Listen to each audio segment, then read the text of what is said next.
আজকে তোমাদের সাথে একটা দারুণ ব্রেকফাস্টের অপশান শেয়ার করব। এটা তোমরা এমনি ব্রেকফাস্টে যেরকম খেতে পারো সেরকম কিন্তু লাঞ্চেও খেতে পারো, যদি তোমরা ওয়েট লস জার্নিতে থাকো তবেই।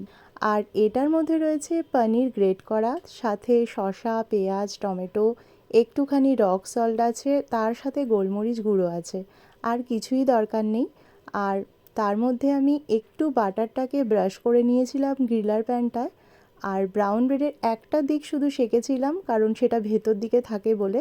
পুরটা ঠিক শাকার সেই ভেতর দিকটায় তোমরা দিয়ে একদম আর একটা ব্রাউন ব্রেড ওপরে দিয়ে, ঠিক যেরকম করে স্যান্ডউইচ তৈরি করে সেইভাবেই গ্রিলারটায় গ্রিল করে নিয়ে খেয়ে নিতে পারো। দারুণ টেস্টিও হয়। আর তোমরা এটাতে যদি ক্যাপসিকাম দাও, ধনে পাতা দাও, সেটাও কিন্তু খুবই ভালো লাগে খেতে। তবে এইভাবে কিন্তু খেলে কোনো ব্যাপারই নেই, অনেক বেশি টেস্টি হয়, আর কিছুই অ্যাড করতে লাগে না।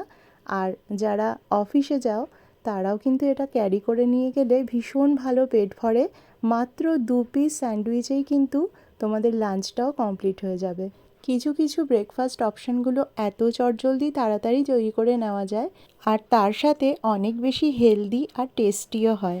আর তোমরা তো জানোই আমার ভালো লাগা অনেক রকম রেসিপি তোমাদের সাথে শেয়ার করি, এটাও কিন্তু তার মধ্যে একটা।